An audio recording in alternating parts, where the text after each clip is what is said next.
trading market. Tell me, from where you sit, what would be the impact of reducing that capitation from 22,244 to roughly 17,000, as they had mentioned? What would be the impact? Chaos, and chaos. Because even as currently obtains, that money which was intended to reach schools has never reached schools in its entirety. A lot of it remains at the Ministry of Headquarters, where they pretend to undertake a lot of activities, like, for example, sports, drama, and science fair. Currently, these are the events which were taking place this term. Okay. And as I've told you, the schools all merely received 200 shillings per child for all these events.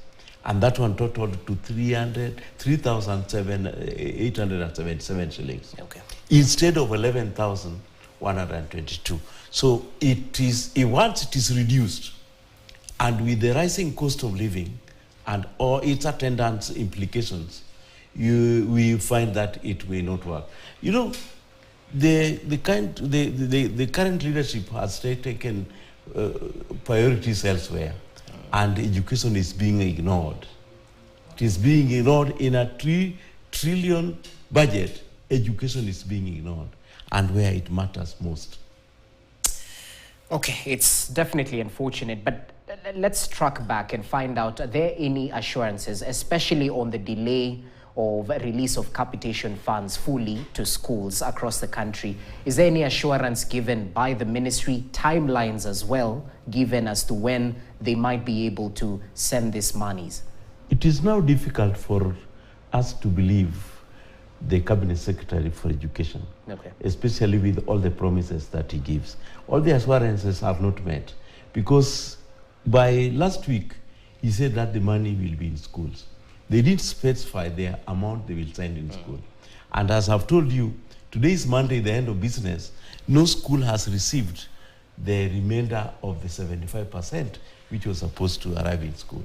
What I know is that the Cabinet Secretary is waiting for the schools to close by God's providence, and then come next term, they will also send another 25%, and they will not have even reached the 50% of the first term that they were supposed to receive.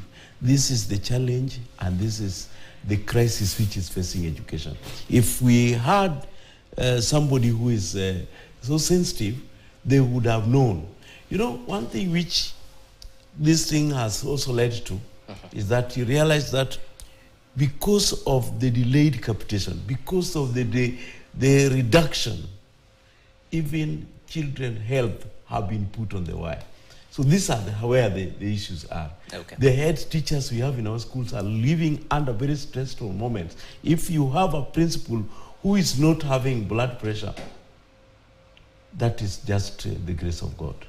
There is nothing predetermined that our schools and our head teachers are comfortable. And there's a lot of stress, and especially those who are running day schools. Okay. Those who are having boarding schools are cushioned by giving substandard diet to our learners, and now paying up for the deficit which ought to have been done by capitation. Okay. So that is the challenge.